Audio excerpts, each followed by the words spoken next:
এবং যে দিদিরা আছেন তাদের সবাইকে আসসালামু আলাইকুম। স্কুল ক্যাম্পাসে যে দিদিরা আছেন নমস্কার। আশা করি আপনারা আমাকে সবাই শুনতে পাচ্ছেন। শুনেন, আজকে এই ময়দানে আপনার এক বোন দাঁড়াইছে। এটা একটা যুদ্ধের ময়দান। রাসূলের সময় হযরত কাব রাদিয়াল্লাহু তাআলা আনহু ছিলেন। তাকে চিনেন আপনি? আপনারা কেউ চিনেন? নাম শুনছেন? উম্মে আম্মারা। তিনি যুদ্ধ করেছিলেন। আজকে আমরা যুদ্ধে নামছি। কিসের বিরুদ্ধে জানেন? আজকে আমাদের ভাইদের সাথে আমরা যুদ্ধে নামছি। এনসিপি এক হয়ে যুদ্ধে নামছি চাঁদাবাজদের বিরুদ্ধে, দুর্নীতিবাজদের বিরুদ্ধে, খুনিদের বিরুদ্ধে। যারা আমার বোনদের, জামাত ইসলামের বোনদের হিজাব খুলে দিচ্ছে তাদের বিরুদ্ধে যুদ্ধে নামছি। দরকার ছিল না? বোনদের দরকার ছিল না? আমাদের হযরত শিফা রাদিয়াল্লাহু তাআলা ছিলেন, বাজার কমিটির পরিচালক ছিলেন তিনি। আর এই যে লন্ডন থেকে নতুন মুফতি আসছে, চিনেন? তারেক রহমান। উল্টা পাল্টা কথা বলে, বলে আয়েশা রাদিয়াল্লাহু তাআলা নাকি বদরের যুদ্ধ করছে। মানে তুমি জানো না অবস্থা, দরকার নাই তো বাবা, ওটা দেওয়ার জন্য তো লোক আছে। আবার বলে যে একবার মনে আছে মখা আলমগীর বলতেছিল যে জামাত ইসলামের ঢাকায় রানা প্লাজা পড়ে গেছে, মনে আছে? হাস্যকর কথাবার্তা। আর সে কি বলে? জামাত ইসলামের জন্য ভূমিকম্প হয়েছে। এই ধরনের নিম্ন লেভেলের কথা, এগুলো কি আমরা সহ্য করব? আমরা শিক্ষিত জনগোষ্ঠী যারা আছি, মুসলমানরা, এগুলো সহ্য করব? আপনাদের বোন এই জন্য মাঠে নামছে। মাঠে ঘাটে নারীদেরকে নির্যাতন করা হচ্ছে। কারা করছে? জোরে বলেন। বিএনপি করছে। আমার ছবি এডিট করতেছে। এই যে আপনাদের জন্য নামছি না মাঠে, জামাত ইসলামের ভাইদের জন্য নামছি না, হাসনাত আব্দুল্লাহর সাথে ছবি এডিট করে। আস্তাগফিরুল্লাহ। এই যে এই ধরনের কালচার এই বিএনপির, এরা যদি সরকারে যাইতে পারে এরা দেশটাকে ধ্বংস করে ফেলবে। এক ধ্বংস হয়ে গেছে হাসিনা, আর এখন এই বিএনপি এক জালিম গেছে আর এক জালিম হয়ে উঠতেছে। কোন জালিমের জায়গা নাই, নতুন পুরান কোন জালিমের জায়গা নাই। বহুত নির্যাতন সহ্য করছি আমরা, করছি না? জামাত ইসলামের ভাইরা, শিবিরের ভাইরা হাত দিছে, পা দিছে, জীবন দিছে। শেষবার এই জামাত ইসলামের ভাই, আমাদের জামাত ইসলামের সেক্রেটারি ভাই জীবনটা দিয়ে দিছে। এই দিন আমরা দেখতে চাই? আমরা এই চাঁদাবাজদের খুনিদের দেখতে চাই না। 200-র উপরে খুন করছে, 200-র উপরে। 200 লাশ যদি এখানে রাখা হয়, মানুষের চোখের পানির কোনো শেষ থাকবে না। খুন শুনতে শুনতে আমরা অভ্যস্ত হয়ে গেছি। একবার একটু চোখ বন্ধ করে চিন্তা করে তো, 200টা লাশ কারো ভাই, কারো বোন, কারো কারো ভাই, কারো বাবা বা ছেলে মেয়েদের এতিম করে ফেলছে। তারপর কি করতেছে এখন? সেদিন এই 2 দিন আগে ছাত্র দলের এক ছেলে নারীদেরকে ধর্ষণ করছে, একটা ছেলেদের পড়া মেয়েকে ধর্ষণ করছে। আস্তাগফিরুল্লাহ। আল্লাহ এদেরকে দুদকে দিক, আল্লাহ এদেরকে চরম শাস্তি দিক। কোন না ধর্ষণকারীকে আল্লাহ যেন কোনোদিন মুক্তি না দেয়, আর পাবেও না। বান্দার হক যারা নষ্ট করে, চুরি চামারি করে, এরা কোনোদিন মুক্তি পাবে না। আল্লাহ আমাদেরকে মাফ করবে না, করবে? শুনেন, আজকে একটা ভিডিও দেখলাম, 3-4 জন জামাত ইসলামের বোনদেরকে, এখন বলতে খারাপ শুনে, রাস্তার কুকুরের মতো 10টা ছেলে ধরছে, ধরে যাইতে দিচ্ছে না, হাতে লিফলেট টেনে ছিঁড়ে ফেলতেছে। এগুলো কি মানুষ সহ্য করতে পারে? কোন মানুষ সহ্য করতে পারে না। আমরা এই যে ফ্যামিলি কার্ড যারা দেখায়, প্রলোভন যারা দেখায়, তাদেরকে আগামী ইলেকশনে লাল কার্ড দেখায় দিব। আর তুমি ফ্যামিলি কার্ড দেখাবে যারা নারীর কাপড় খুলে ফেলে, যারা এই 2 দিন আগে সে বক্তব্য দিয়েছে বিএনপির এক নেতা, কি যদি কোন জামাত ইসলামের বোনেরা ভোট চাইতে আসে তাদেরকে বিবস্ত্র করে দিবে। এইটা কোন ছোটখাটো মিডিয়ায় আসে নাই, এটা চ্যানেল 24 আসছে। আপনি চিন্তা করতে পারেন, মায়েরা জামাত ইসলামের ভাইদেরকে তো খুন গুম করছে, এখন গুন্ডা নামছে।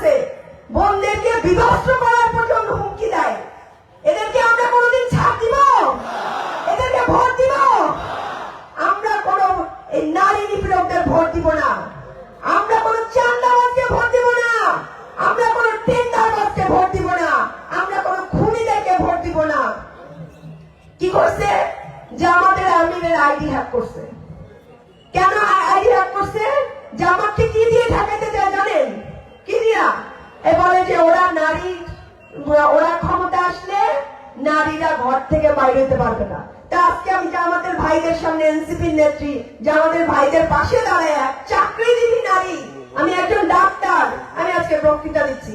তো কি হয়েছে, তারাও কি আমাদেরকে গ্রহণ করে নাই? অবশ্যই করছে। আপনারা আপনাদের বোনদেরকে রাস্তাঘাটে কত সম্মান দেন, আমি তো দেখি। আমি এতদিন ধরে এই যে আমাদের হচ্ছে এই সকল কার্যক্রমের সাথে যুক্ত আছি। আমার মনে হয় যে আমার আপন ভাইও আমাকে ওইভাবে সেফটি দিতে পারবে না যেভাবে জামাত ইসলামের ভাইরা। সামনে থেকে 2 হাত 3 হাত, সামনে থেকে 4-5 জন হাঁটে, পেছনে পাশে মাঝখান দিয়ে আমি হাইটা দেয়, এতটা সেফটি দেয় যে আমাদের আমির নিজে ঘোষণা দিয়েছেন, আমার নাম ধরে সে আমাকে কথা দিয়েছেন, বলছে যে মিতু, তোমাকে, তোমার মায়েদেরকে, তোমার বোনদেরকে আমি ওয়াদা করতেছি, বাংলাদেশ জামাত ইসলামী জোট সরকার, ঐক্যবদ্ধ জোট সরকার ক্ষমতায় আসলে এমন বাংলাদেশ গঠন হবে যে বাংলাদেশে মহিলারা, নারীরা, মেয়েরা রাত্র 11টার সময় হাইটে যাইতেও তারা সেফ ফিল করবে। কোন সন্ত্রাসী দলের সেই ক্ষমতা আছে এত বড় কথা ওয়াদা দেওয়ার? কেন নাই? তারা নিজেরাই তো বড় সন্ত্রাসী, নিজেরাই তো বন্ধের কাপড় খুলে ফেলতেছে। কোন সন্ত্রাসী দলের এই ক্ষমতা নাই, কারণ যারা নিজেরাই নিজেদেরকে খুন করে তারা নিজেদের দল কিভাবে দেখবে? যখন এই যে তারেক রহমান যখন লন্ডনে ছিল, টুকটাক কথা বলতো, আমরা ভাবতাম যে মনে হয় তারেক রহমান আসলে হাড্ডাহাড্ডি লড়াই হবে, মনে হয় ভালোই তো কথাবার্তা বলে। এখন মনে হচ্ছে হাড্ডাহাড্ডি লড়াই না, জোট সরকারের জোয়ার বসে গেছে, তার কথাই তারা ধ্বংস করে দিচ্ছে। তার কথার মধ্যে আর ওই যে গলির মোড়ে সন্ত্রাসী গুন্ডারা আছে না, তাদের কথার মধ্যে কোনো পার্থক্য নাই। আছে এই জামাত ইসলামের ভাই বোনদের গুপ্তটাকে, এই মানে এই কথা ওই স্তরের একজন নেতার মুখে সাজে। এগুলো কে বলতো? হাসিনা বলতো। হাসিনা বলতো না রাজাকার? আমরা হাসিনার বিরুদ্ধে কথা বলে, আমি তো কোনোদিন ছাত্রী সংস্থা করি নাই, আমরা হাসিনার বিরুদ্ধে কথা বললে বলতো কি ওরা ছাত্রী সংস্থা। হ্যাঁ, এই যে একটা প্রচলন, এই যে শব্দ দিয়ে মানুষকে মেরে ফেলা, রাজাকার বলে বলে মানুষকে মেরে ফেলা হয়েছে। আজকে সে গুপ্ত শব্দ নিয়ে আসছে আমাদের ভাই বোনদের উপরে অত্যাচার করার জন্য। শুনেন, আপনার টাইম শেষ হয়ে গেছে। আপনি যেই জোয়ান নিয়ে বা যেই চিন্তা ভাবনা নিয়ে দেশে আসছিলেন, বা আমরা যেটা ভাবছিলাম, সেটা আপনি নিজেই ধ্বংস করছেন। আপনি আপনার দলকে কন্ট্রোল করতে পারেন নাই, বাংলাদেশের আপমর জনতাকে কি কন্ট্রোল করবেন বলেন? তারা এই যে নারীদের উপর হামলা করে না, এইটা হচ্ছে তাদের পরিকল্পিত। দেখেন, কয়েকদিন আগে জামাত ইসলামের আমির একটা স্ট্যাটাস লিখছিলাম, আমি স্ট্যাটাসটা দেখতেছিলাম যে তোমরা কাউকে একে অপরকে দোষারোপ করবে না, তোমরা বেশি বাড়াবাড়ি করবে না। এই যে এত জায়গায় ছাত্রদল, বিএনপির ভাই ব্রাদাররা নারীদের উপর অত্যাচার করেছে, আপনি দেখেছেন কোথাও তারেক রহমান কোন নির্দেশনা দিয়েছে বা কোথাও বলেছে যে নারীদের উপর হাত তুলবে না, নারীদের উপর অত্যাচার করবে না? কোথাও দেখেছেন? তার মানে কি? তারা নারীদেরকে ভয় দেখাইতে চায়। কারণ কি, এইবার জামাত ইসলামের পক্ষে সবচেয়ে বেশি নারীরা। বগুড়ার মিটিংটা দেখছেন, মিছিলটা বিশাল মিছিল গেছে নারীদের। আমি সেই মিছিলে ছিলাম, একটা শাহজাদপুরে একটা ছিল। এত বিপুল সংখ্যক নারীরা এবার জামাত ইসলামকে ভোট দিবে এবং সাপোর্ট দিচ্ছে, এটা আসলেই তাদের জন্য ঈর্ষণীয় ব্যাপার। সবচেয়ে বড় কথা, আমি 2 দিন আগে একটা ফেসবুকে ভিডিও ছাড়ছি, আমার দেখে খুব অবাক লাগছে। আমি একটা উঠান বৈঠকে গেছি, তো এই উঠান বৈঠকের এক কর্নারে দেখি কয়েকজন দিদিরা বসা, হিন্দু দিদিরা বসা। তো আমার খুবই ইয়া লাগছে যে হিন্দু দিদিরা এসে উঠান বৈঠকে আসছে। তা আমি বললাম, দিদি আপনি হচ্ছে এই যে এখানে আসছেন, এই দলের নামই তো জামাত ইসলাম, তা আপনি এখানে ইসলাম জামাত ইসলাম জেনেও আসছেন, কেন আসছেন? বলে আসছি আমার ভালো লাগে। আমি বললাম না, আরো কিছু তো আছে। বলে যে চারপাশের যে অশান্তি, আমি শান্তির জন্য এখানে আসছি। বলেন মাশাআল্লাহ।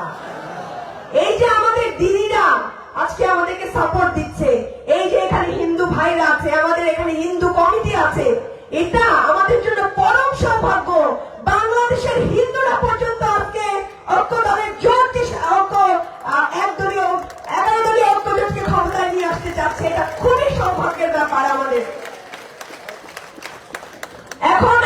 মজার কথা বলি, এক তো গেল হিন্দুদের কথা। এক নায়িকা আপু বলে না যে ওরা জামাত ইসলাম ক্ষমতায় আসলে মহিলাদের ঘরে বের হতে দিবেন। একটা নায়িকা আপুর ভিডিও দেখছেন না? বলে যে আপনি কোন দলে ভোট দিবেন, বলে যে আমি জামাত ইসলামে ভোট দিব। তো সে নায়িকাদের পোশাক পরাই ছিল, তারা জিজ্ঞেস করতেছে যে আপনি যদি জামাত ইসলামে ভোট দেন তাহলে তো আপনি এই পোশাক পরতে পারবেন না। বলে পরবো না। মানে মাশাআল্লাহ, আপনি চিন্তা করেন 11 দলের গণজোয়ার কি মাশাআল্লাহ বলেন মাশাআল্লাহ। শুনেন, গণজোয়ার দেখে এখন পাগল হয়ে গেছে, মাথার কোনো ঠিক নাই, যা খুশি তাই বলে, উল্টা পাল্টা যেখানে খুশি করে। এখন চিন্তা করতেছে ভোট কাটার। ভোট কাটতে আইসো, এবার ভোট কেন্দ্রে তো আপনারা যাবেনই, সাথে মা বোনদের একটা চাল ঘুগনি নিয়ে ভোট কেন্দ্রে পাঠাই দিবেন। সন্ত্রাসীদের শায়েস্তা করতে মা বোনদের ডাল ঘুটনি যথেষ্ট। পারবেন না? আপনাদের পরম সৌভাগ্য। পরম সৌভাগ্য কেন বলি? জামাত ইসলামের সেক্রেটারি জেনারেল আপনাদের আসনের প্রার্থী। এটা পরম সৌভাগ্য না? এত বড় একটা সুসংগঠিত দল, তাদের এত গণজোয়ার, তার সেক্রেটারি জেনারেল আপনাদের আসনের প্রার্থী। এটা আপনাদের জন্য আসলেই পরম সৌভাগ্য, তাই না? আমি আস্তে আস্তে মানুষের কাছে জিজ্ঞেস করতেছিলাম, খোঁজ খবর নিচ্ছিলাম যে কি অবস্থা।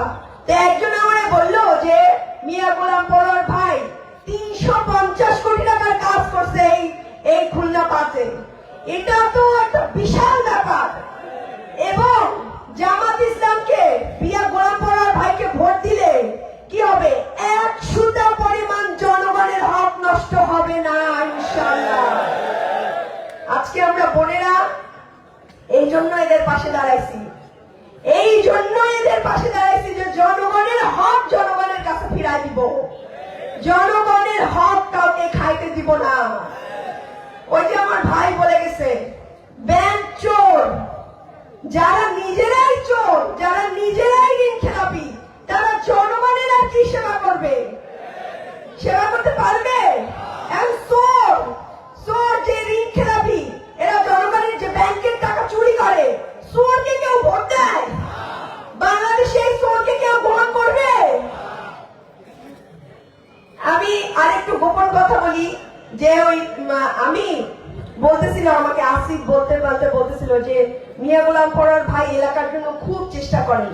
আমরা নানান কথায় বলতেছিলাম, নানান কথায় যে এইরকম আন্তরিক ভাবে চেষ্টা করার লোক আমরা খুব কমই দেখছি। যে তিনি এলাকার জন্য এই চান ওই চান, বলেন যে এটা আমার মানুষের জন্য দরকার, ওইটা দরকার। এটা আমাকে আসিফ মাহমুদ বলতেছিল। তাইলে দেখেন, আপনারা যদি মিয়া গোলাম পরোয়ার ভাইকে নিয়ে আসেন, আপনাদের কত ভালো হবে আপনারা চিন্তা করেন। আপনাদের এই যে যদি চান্দাবাদ থেকে ভোট দেন, আপনার রাস্তা খায় ফেলবে, আপনার যে ব্রিজটা খায় ফেলবে, আপনার নামে যে বাইরে তিনি যে 2000 তার নামে কোনো দুর্নীতির অভিযোগ আছে? 5ই আগস্টের পর থেকে তিনি কোন জায়গায় চান্দাবাজি করছে এমন অভিযোগ আছে? এমন অভিযোগ নাই। বলতে পারবে কোন মা বোনেরা তিনি ক্ষমতায় আসার পর তারা খারাপ ছিল? আরেকটা কথা বলে কি, যে জামাত ইসলাম ক্ষমতা আসলে, আমি নিজে গেছি, বলে যে আমাদের হিন্দুদের নাকি ইয়া করতে দিবে না, সিঁদুর করতে দিবে না। এই সব কথা তারা ঘরে গিয়ে গিয়ে বলে আসে। শুধু বলে আসে না, থ্রেট পর্যন্ত দিয়ে আসে। চিন্তা করেন, এই যে সন্ত্রাসী গোষ্ঠী, এই গোষ্ঠীর ফ্যামিলি কার্ডকে আমরা লাল কার্ড দেখাই দেব, পুরো গোষ্ঠীকে আমরা লাল কার্ড দেখাই দেব ইনশাআল্লাহ।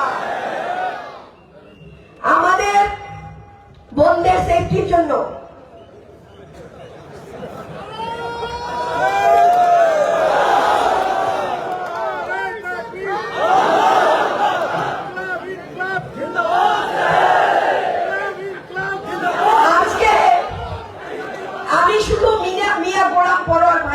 আসি নাই। সত্যি কথা বলি, আমি আসছি কেন জানেন?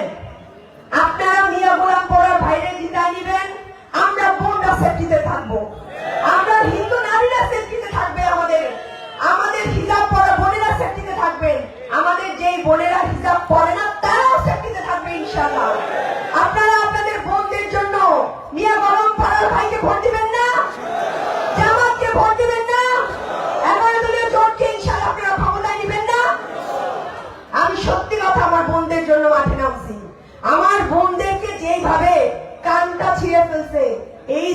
দেখার মতো না। একটা লোক দাঁড়ায় দাঁড়ায় মহিলাকে বলতেছে যে তোরে আমি দেখা দেবো। কি ভিডিওগুলো আপনারা দেখছেন রাস্তাঘাটে কিভাবে মহিলাদের হেনস্থা করতেছে। আমি শুধুমাত্র সেই মহিলাদের কণ্ঠস্বর হয়ে আপনাদের কাছে আসছি যে আজকে আপনারা জামাত ইসলামকে ভোট দেন, মিয়া গোলাম পরার ভাইকে ভোট দেন, 11 দলীয় ঐক্যজোটকে ভোট দেন। ইনশাআল্লাহ বাংলাদেশের সর্বোচ্চ সেফটি রাষ্ট্র হবে নারীদের জন্য ইনশাআল্লাহ, এবং সেটা করবে বাংলাদেশের জামাত ইসলাম এবং 11 দলীয় ঐক্যজোট।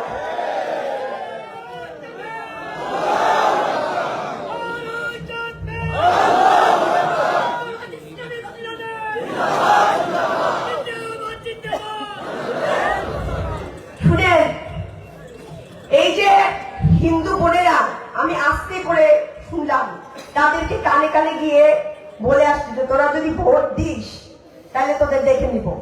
তাইলে এইভাবে কি মানুষের ভোট পাওয়া যায়? এইভাবে কি মানুষের ভোট পাওয়া যায়? এইভাবে কি গণজোয়ার বন্ধ করা যায়? এইবার ইয়াং মেয়েরা দেখছেন যে ওই খেলা যে চলছে কোন লেভেলে, ইয়াং মেয়েরা হচ্ছে বানাচ্ছে, ভিডিও বানাচ্ছে, দেখছেন রিলস বানাচ্ছে। ইয়াং মেয়েরা দেখেন নাই, সব মেয়েরা রিলস বানাচ্ছে। তার মানে খেলা আসলেই কোন লেভেলে চলছে এটা ওনারা বুঝতে পারেন না। খেলা দাঁড়িপাল্লায় উঠে গেছে, দাঁড়িপাল্লার গণজোয়ার উঠে গেছে। এইবার ইনশাআল্লাহ 11 দলীয় ঐক্যজোট ক্ষমতায় আসবে এবং আমাদেরকে নারীদেরকে সবচেয়ে বেশি সেফটি দিবে।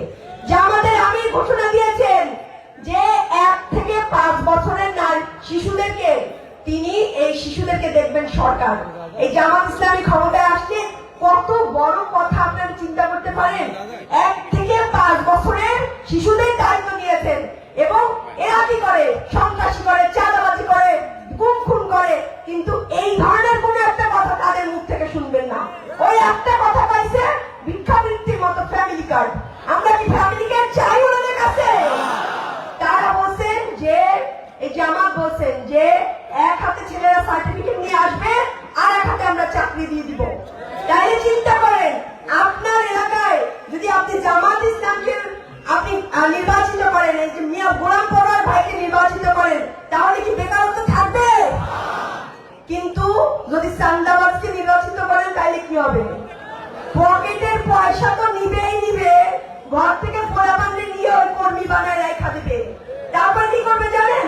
গাঁজা মদের সিন্ডিকেট বানাবে, এই মাদকের সিন্ডিকেট বানাবে এবং তারা পকেটে পয়সা ভরবে। তাইলে কি জামাত ইসলাম জিন্দাবাদ না? চলেন একটা স্লোগান দেই, সামনে কোন মার্কা আছে? কোন মার্কা? মা বোনদের, ইয়াং মেয়েদের সবাই বলেন আরো জোরে, জোরতে বলেন আরো জোরে। ইয়াং ভাইদের, হিন্দু ভাইদের, হিন্দু বোনদের, আমাদের, তোমাদের আরো জোরে, জোরতে বলো। জোর হলো না, আরো জোরে, আরো জোরে। দাঁড়িপাল্লার বিজয় হবে ইনশাআল্লাহ এবং 11 দলীয় ঐক্যজোট ক্ষমতায় আসবে ইনশাআল্লাহ। এবং যে নারীদেরকে নিয়ে তারা কাজ খেলে, সেই নারীরাই এবার জামাত ইসলামকে ক্ষমতায় নিয়ে আসবে ইনশাআল্লাহ। এই অঞ্চলের নারীরাই এবার ইনশাআল্লাহ মিয়া গোলাম পরার ভাইকে ক্ষমতায় নিয়ে আসবে ইনশাআল্লাহ। আপনাদের ঘরের স্ত্রীরা, মা বোনরা এবার মিয়া গোলাম পরার ভাইকে ক্ষমতায় নিয়ে আসবে ইনশাআল্লাহ। কারণ ভোটার কিন্তু আমরা বেশি, আমরা 51%, তাই না? আর বোনদেরকে ভোটার মুক্তি দিয়ে পাঠাবেন তো? পাঠাবেন তো? ভোট কাটতে কেউ পারবে? আপনারা থাকতে, আপনাদের বোনেরা থাকতে ভোট কাটতে কেউ পারবে? এইবার আমরা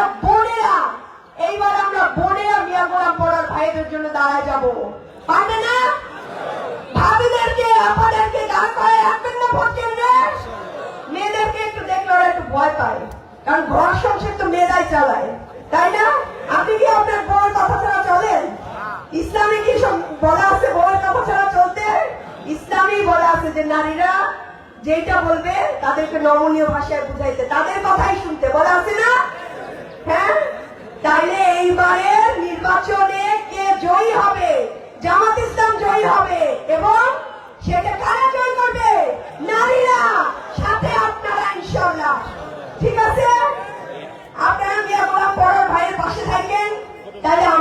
দাঁড়ানো হবে।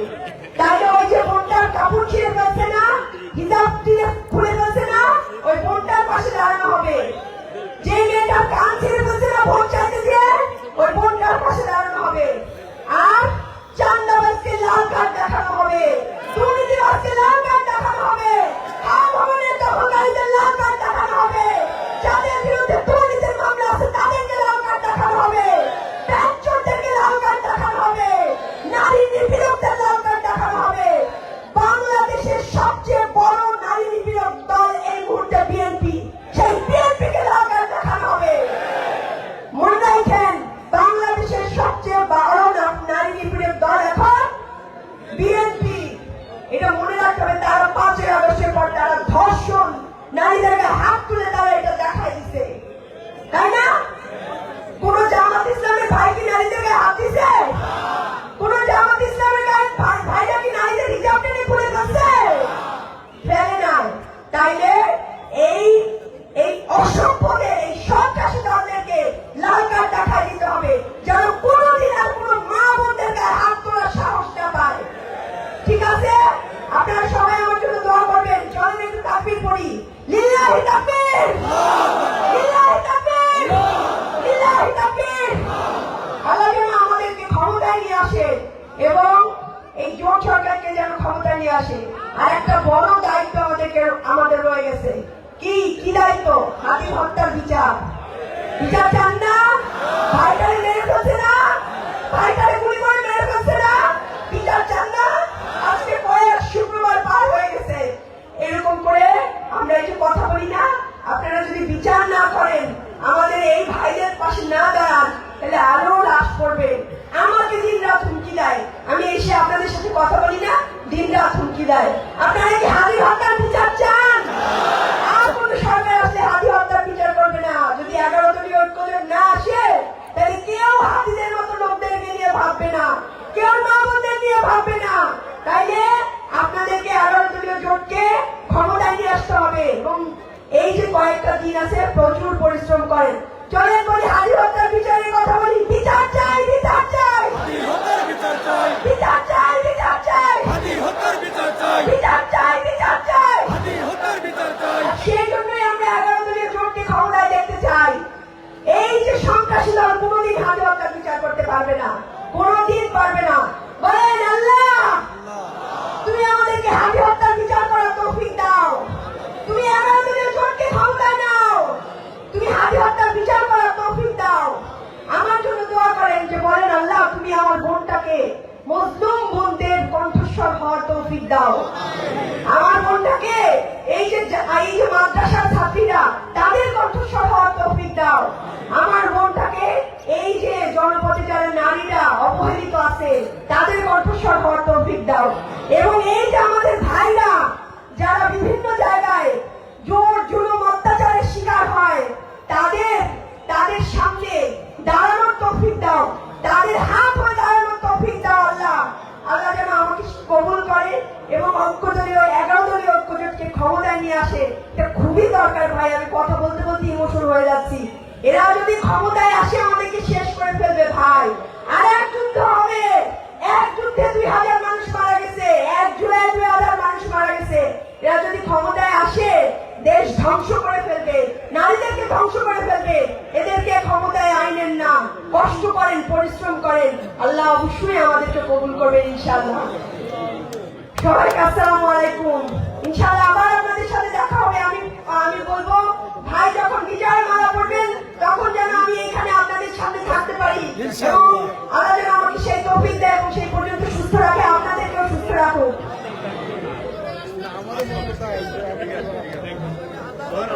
সংগ্রামী এলাকাবাসী,